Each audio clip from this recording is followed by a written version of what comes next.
আয় বাজনা বাজাও।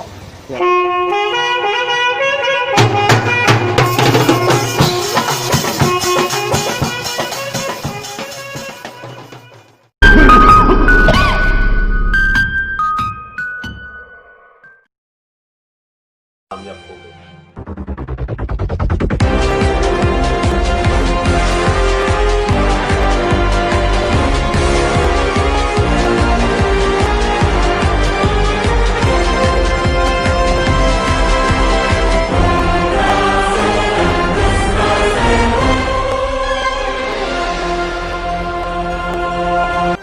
স্বাগতম জানাইছো আজিৰ এক অদ্ভুত শ্বলৈ কোন বনেগা কৰৰপতি।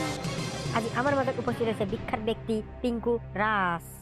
পিংকু ৰাজ, আজি আপুনি আমাৰ এই শ্ব'ত আহি হট চিটত বহিব আপোনাৰ কেনেকুৱা অনুভৱ? ছাৰ ভালে, খুবেই ভাল। মোৰ খুবেই ভাল লাগিছে যে আজি মই এই শ্ব'ত আহি আপোনাৰ ওচৰত হট চিটত বহিব পাইছোঁ। মই খুবেই ভাল, খুবেই ভাল। মই আজি নিজে নিজক গৰ্বিত কৰিছোঁ যে মই আজি এই শ্ব'ত আহি হট চিটত বহিব পাইছোঁ। Thank you sir, thank you. ভাল ভাল। আজিৰ এই শ্ব'টো আৰম্ভ কৰাৰ আগতে টিভি স্ক্ৰীণত মই পিংকু ৰাজৰ জীৱন কাহিনী চাওক। পিংকু ৰাজ হৈছে এজন গণ্যমান্য ব্যক্তি, যিজন ব্যক্তিয়ে এখন সাধাৰণ সৰু গাঁৱত বাস কৰিছিল আৰু এতিয়াও পিংকু ৰাজে সেই সৰু গাঁওখনতে বাস কৰি আছে। হা? ঐ ছাৰ, কি কৈ আছে হে? মই গাঁৱত বাস নকৰো, মই গুৱাহাটীত থাকো আৰু মই গুৱাহাটীতে জন্ম পাইছো। মোৰ গাঁৱত জন্ম হোৱা নাই ছাৰ। পিংকু ৰাজ, আপুনি চুপ থাকক। আমি আমাৰ চেনেলত TRP বাঢ়াবৰ কাৰণে এইখিনি কৰিব লাগিবই।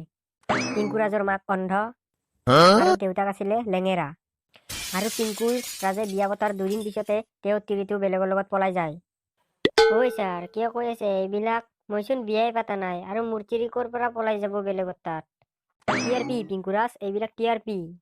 হ'লেও ছাৰ, আপোনাৰ চেনেলত TRP বাঢ়াবৰ কাৰণে মোৰ মাক অন্ধ কৰি দিলা, মোৰ দেউতাক লেঙেৰা কৰি দিলা, আৰু মই বিয়া নাপাতোতে বিয়া পাতা বুলি কৈ মোৰ তিৰি বেলেগৰ লগত পলাই গেল। সেনেকে TRP বাঢ়াই নেকি ছাৰ? আপুনি ইয়াৰ পৰা লাখ টকা কামাই লৈ যাব, আমি কি ঘণ্টা পাম?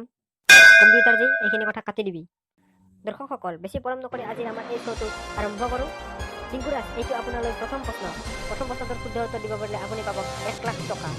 পিংকু ৰাজ, আপুনি ৰেডি নে? ছাৰ, মই ৰেডি। আপুনি সুধিব পাৰে ছাৰ। পিংকু ৰাজ, প্ৰথম প্ৰশ্ন এইটো আপোনাৰ কম্পিউটাৰ স্ক্ৰীণত অসমৰ বাঘে কি খায়? অপশ্যন A মাংস, অপশ্যন B চয়াবিন, অপশ্যন C পকা পিঠা, option D momo'. Pinku Raj, your time start now. মাংস খাবাটো বন্ধ কৰিছে বাৰু, এইটো গম পাওঁ। এই 3টা অপশ্যনৰ ওপৰত মোৰ অলপ সন্দেহ আছে। ছাৰ, মই লাইফ লাইন ল'ব বিচাৰিম। অ'কে, আপুনি কোনটো লাইফ লাইন ল'ব? ছাৰ, মই চিৰিয়াখানাৰ মালিক চন্দু দাক কল কৰিম। কম্পিউটাৰ যি, কল টু চন্দু দা, চিৰিয়াখানাৰ মালিক। হেল্ল'। হেল্ল' চন্দু দা।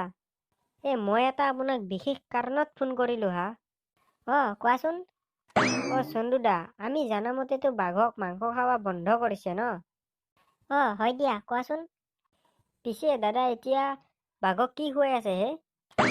আচ্ছা আচ্ছা, এতিয়া বাঘক পকা পিঠা খুৱাই আছো। হা, কি কয় হে? পকা পিঠা খুৱাই আছে? পকা পিঠা যি খুৱাই আছে, বাঘৰ গলে চলে সপা চপা লগা নাই নেকি? নাই, লাল চাহত ভিজাই ভিজাই খুৱাই আছো। ঠিক আছে দিয়া চন্দু দা, ধন্যবাদ। ঠিক আছে ঠিক আছে। ছাৰ, অপশ্যন C পকা পিঠা। কম্পিউটাৰ যি, অপশ্যন C পকা পিঠা লক কৰি দিয়ক। একদম শুদ্ধ উত্তৰ, একদম শুদ্ধ উত্তৰ। পিংকু ৰাজ, আপুনি বহুত ভাবি চিন্তি উত্তৰ দিছে। আজি আপুনি আমাৰ শ্ব'ৰ পৰা 1 লাখ টকা পাবলৈ সক্ষম হৈছে। ধন্যবাদ ছাৰ, ধন্যবাদ। চ' বন্ধু বান্ধৱীসকল, আজি আমাৰ শ্ব'টো সামৰিবলৈ সময় হৈ গ'ল। আৰু এটা নতুন শ্ব'ত লগ পোৱাৰ আশাৰে আজিলৈ বাই।